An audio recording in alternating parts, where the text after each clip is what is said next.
to our panel discussion on AI strategies, narratives, and ethics. Artificial intelligence, AI, is, as you know, a commonly misunderstood yet hugely powerful technology, which will transform our lives in the near future. It is crucial that the stories we tell ourselves and others about AI, as well as the strategies organizations implement to leverage this technology, are transparent, ethical, and serve the wider society. Thank you for joining us. I'm the moderator, Ayanna Howard, Dean of Engineering at The Ohio State University. And I'd like to take a moment to introduce our panelists. Hi, I'm Matthew Kershaw, and I'm the VP of Growth and Ethics at DID.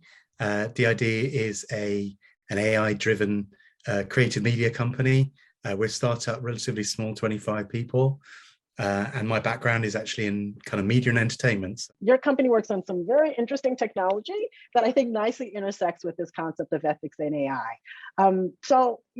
Can you talk a little bit about this? And I think you used the word in our prior conversation, synthetic media. So talk a little bit about that. What are the potential ethical issues and kind of do a deeper dive? In terms of what we do, DID, sort of as mentioned, we're an AI-driven sort of creative media company. Our AI systems can generate, take still images and video and kind of transform them into amazing experiences. What does that mean? That all sounds kind of quite highfalutin.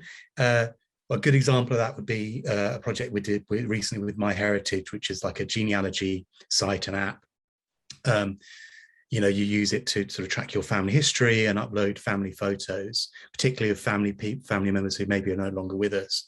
What our tech did in conjunction with MyHeritage was allow people to take those images and make them move, bring them, kind of animate them, bring them back to life. There was a real emotional outpouring from this product. So I think that there's a really interesting connection between tech and, society and sort of being human, I suppose.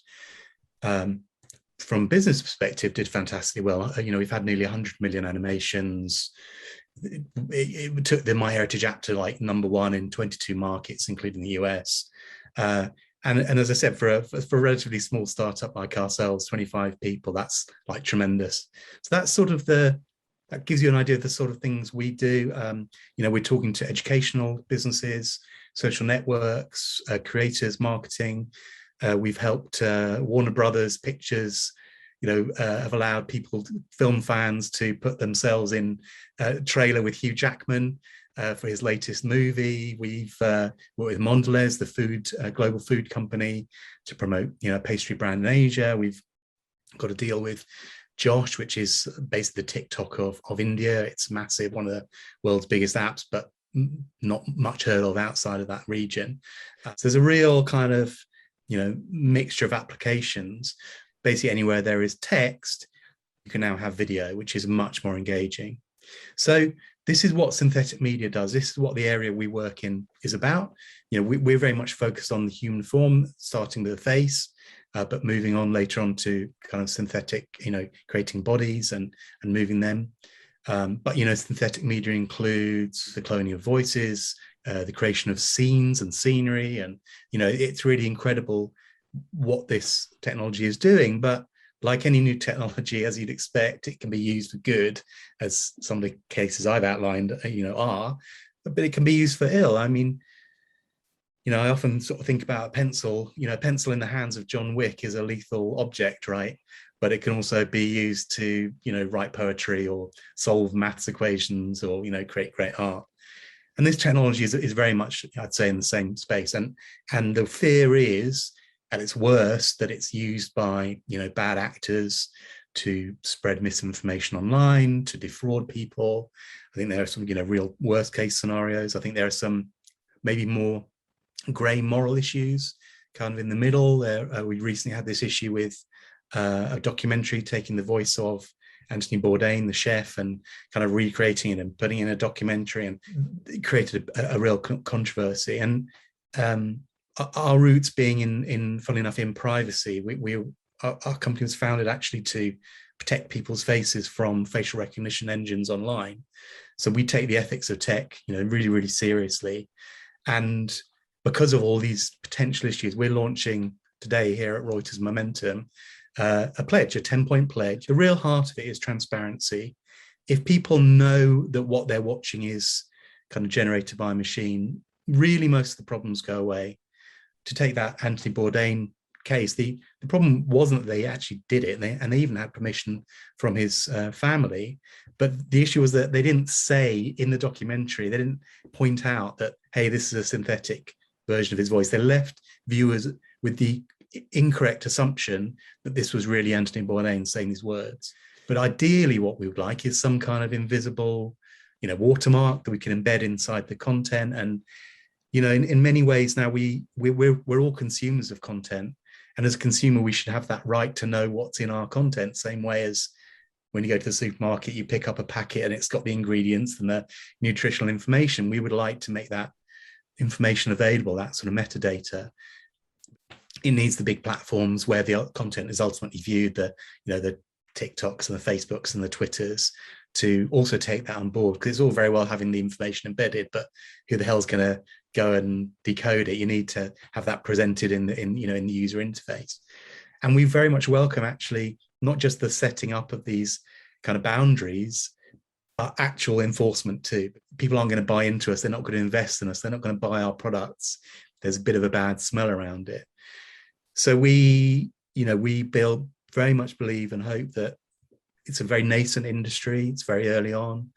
I think it's not too late. We want to build in and be ethical by design from the beginning.